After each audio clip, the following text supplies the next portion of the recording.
Posibleng mahali sa listahan kan Pantawid Pamilyang Pilipino Program o PORPIS kan Department of Social Welfare and Development o DSWD Bicol, ansisay man ang miyembro kaini na mapapatunayan na nagsasangla o dai nag-uuntok sa pagprenda kan sa indang PORPIS cash card nga ni gibuho na collateral sa mga nagpapautang. Sigun kay Javi Bisa Tagum, ang Regional Grievance Officer kan Pantawid Pamilyang Pilipino Program kan ahensya, bawal ini huli ta dapat magamit sa naan nasambit na tabang pinansyal sa salud, nutrisyon asin edukasyon. Asin bako para gibuho na panggarantiya sa mga pigkakautangan. Para sa amin sa DSWD, naniniwala kasi kami na hindi kailangan ni Bene o ng ating mga kliyente na sila ay magsasangla ng kanilang mga cash cards. Marami tayong mga pamamaraan para sila ay makakuha ng iba't ibang pamamaraan upang madagdagan yung kanilang mga pangangailangang pinansyal.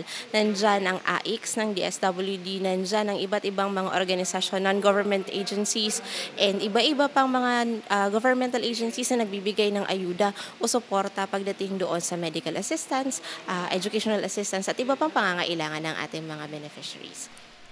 Ang 64 anyos na si Rosalina Abinyon, kan Purok 3 Barangay 27 South Victory Village, na 7 taon ng miyembro kan PORPIS. Aminado na dara kan sobrang pagtios, pirang beses niya naman na naisanglaan sa iyang ATM card. Yan sa pangangaipo.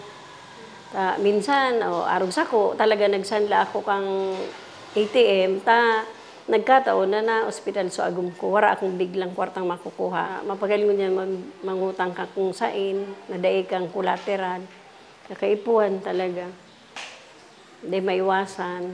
Sigun kay Tagum, mayo man nakasong kakaatubangon ang sa indang mga benepisyaryong nagsasanglakan PORPIS cash card. Alagad in kaso mag-abot na ini sa third offense, otomatikong mahahali na sa listahan ang benepisyaryo na nagkaigwanin pagbayular huli sa ipinahiling na misbehavior.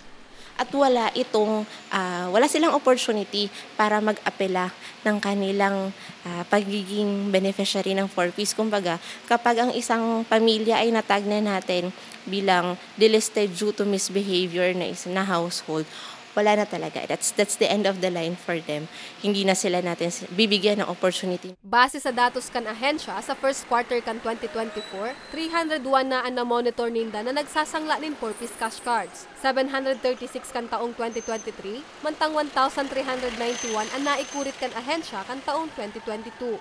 Alagad sa mga nasambit na bilang, mayo man na nahali sa listahan. Nakikipag-partner ang DSWD sa mga local government units para magkaroon din naman ng pangil pagdating doon sa mga taong involved. Hindi lang doon sa mga beneficiaries mismo namin, kundi pati na rin doon sa mga nagpapasangla, nagpapautang, na sila naman yung magbigay ng karampatang parusa.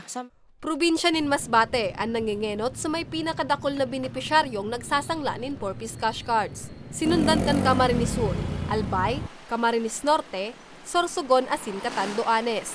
2024, si Provincial Government of Albay ay meron ng isinusulong na provincial ordinance or provincial mandate para doon naman sa ating mga loan sharks na sila naman yung bibigyan nila ng parusa para matulungan din si programang 4Ps na makurtail o mabawasan pa lalo itong ating mga incidents ng pawning sa buong rehiyon. Para sa mga baretang tatak Bicol, Jennifer Pulinar.